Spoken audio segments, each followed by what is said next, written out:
students, in this video we are going to learn functions of blood. We know that blood is continuously circulated throughout the body, and when it is circulated from organ to heart and back heart to organ, at that time it transports some essential as well as non-essential substances. So we will learn about functions of blood. In that, first is transport of gases.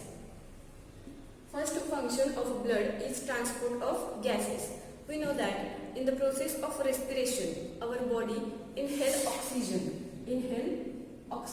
and exhale CO2. Okay, our body inhale oxygen gas and exhale CO2 as waste. Okay, so our body always need oxygen, continuously need oxygen, and this oxygen provided to cell with the help of blood. At alveoli, we have learned about a respiratory system in last some videos. Whatever the oxygen is carried by alveoli, that can be exchanged with the cell via blood. So the function of blood is transport of essential gases and non-essential gases as waste CO2. Okay, so this is the first function of blood. Now next it is transport of nutrients. Also for the functioning of cell, these cells are always needed nutrients, and these nutrients are also provided by blood. In the process of digestion, whatever the food that we have intake, that can be stored in alimentary canal, and at the place of alimentary canal, that food exchange with cell. Where the food exchange with cell at alimentary canal.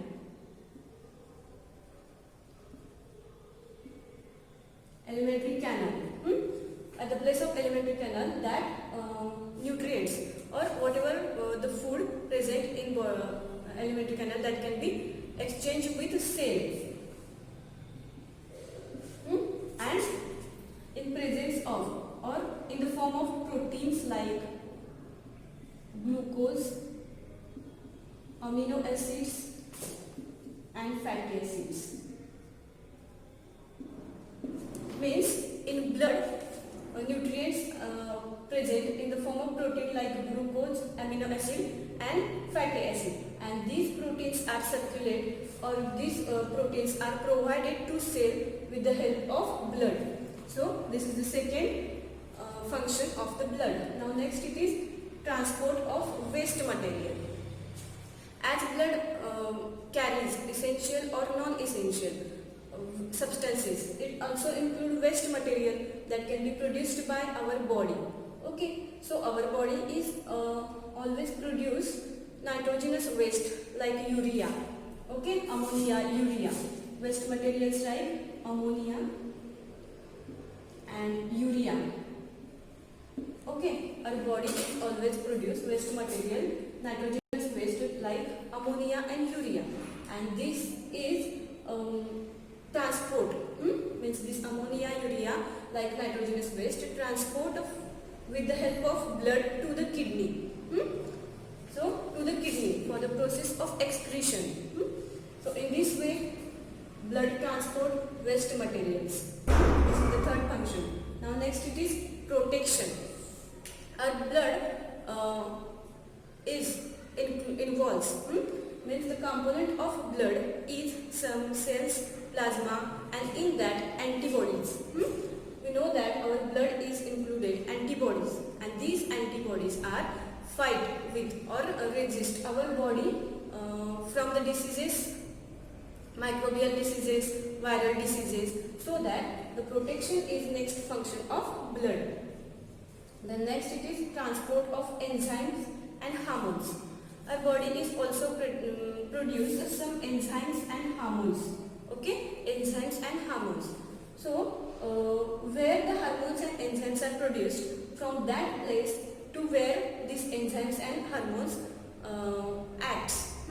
Means where it produce and where the area of their action.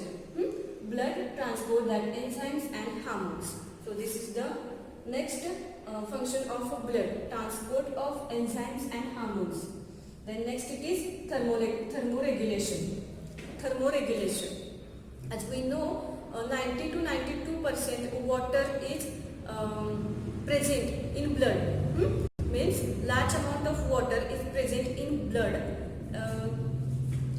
It can be thermoregulation, function as thermoregulation. Means it maintain our body temperature 37 degrees Celsius. Okay, so our body is maintained at the temperature 37 degrees Celsius. Okay, so this can be possible only due to blood, because blood is contains more amount of water, so that our body maintains temperature 37 degrees Celsius. Then next it is clotting. Process of clotting is also important function of the blood. We have seen about clotting in last video, that when we injured, at that time blood starts flows from that wound, and due to some plasma that which is present inside the blood, means proteins like prothrombin and fibrinogen. So due to that proteins, our body clots that blood, so that person should be alive. Okay, so these are the functions of blood.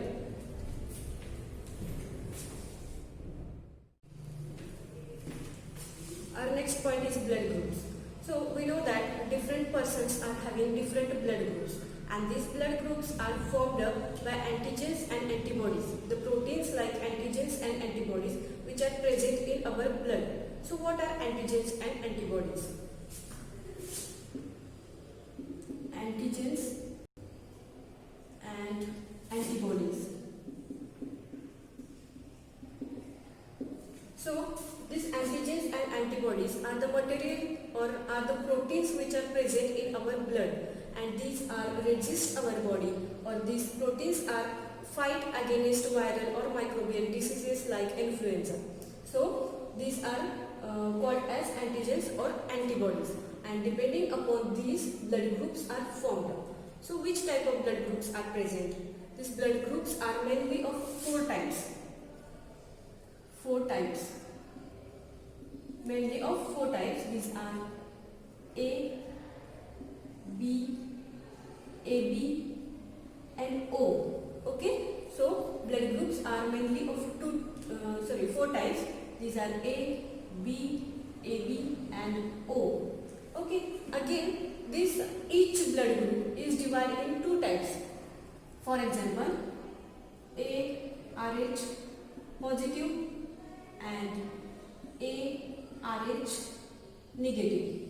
Okay, again each blood group divides in sub two types. These are ARH positive, ARH negative.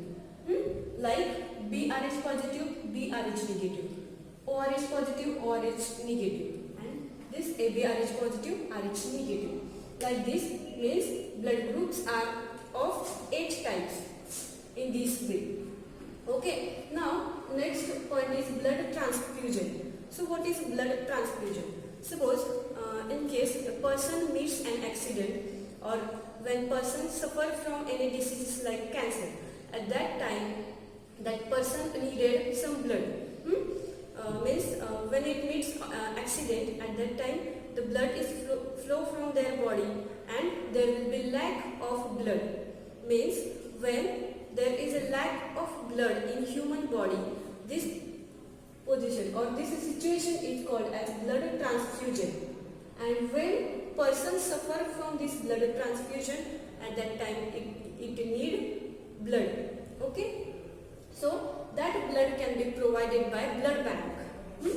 That blood can be provided by blood bank. So the place where blood is collected and stored, this is called as blood bank. Okay, now next it is blood donor.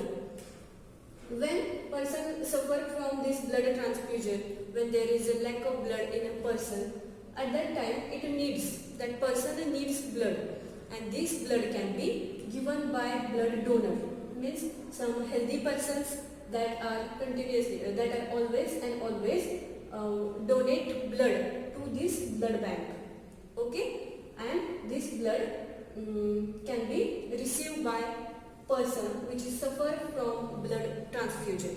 Okay, so the person which gives blood, this is called as blood donor, and person which receives blood, they are called as blood recipients. Donate blood, person donate blood, and person receives blood. They are called as blood donor, they are called as blood recipients. Okay, now this is about blood groups and blood donors and blood recipient. The person they are having blood group O. The person they are having blood group O, they are called as universal donor. They are called as universal donor because they can give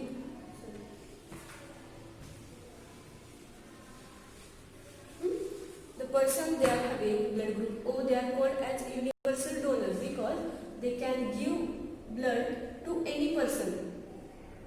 They can give blood to any person. And person that are having blood group AB, they are called as universal recipient. Means no one can AB do not give blood to any other blood groups. AB do not give blood to any other person. They are having different blood groups, so that they are called as universal recipient and they are called as universal donor. AB only the person they are having AB blood group, they can receive the blood from any other groups. Okay, so that they are universal recipient and universal donor. In this way, this point is completed. Thank you.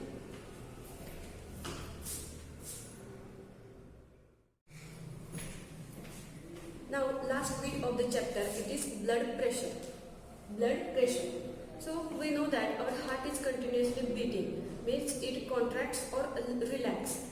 At the time of contraction, it exerts pressure. When contracts, our heart is contracts. At that time, blood exerts pressure on wall of arteries. This is called as blood pressure. Blood pressure means here the definition of blood pressure is due to contraction. Due to contraction, the pressure exerted on wall of artery is called as blood pressure. And whatever the pressure, blood pressure recorded during the time of contraction of heart, this is called as systolic blood pressure. And at the time of relaxation of heart, whatever the blood pressure is recording, this is called as diastolic blood pressure. Okay, it can be measured in these two ways, systolic and diastolic. When heart contracts or the time of contraction, recorded blood pressure is known as systolic, and the time of relaxation of heart, the recorded blood pressure is known as diastolic. And this blood pressure can be measured with the help of instrument sphygmomanometer. This sphygmomanometer is used to measure blood pressure in human bodies. Okay, so in healthy person or in healthy person, this blood pressure is measured about 120 to 80 mm of Hg to 139 to 59 mm of Hg. Okay, means healthy person is recorded the blood pressure with 120 to 80 mm of Hg to the 139 to means in between this range, whatever the blood pressure is recorded is proper for the supply of blood or for the circulation of blood. This is the range is proper in healthy person. So this is about blood groups, blood pressure and functions of blood that we have learned today, and in this way this chapter is completed. You can read this chapter and solve the exercise of this chapter in your notebook. Till then, thank you.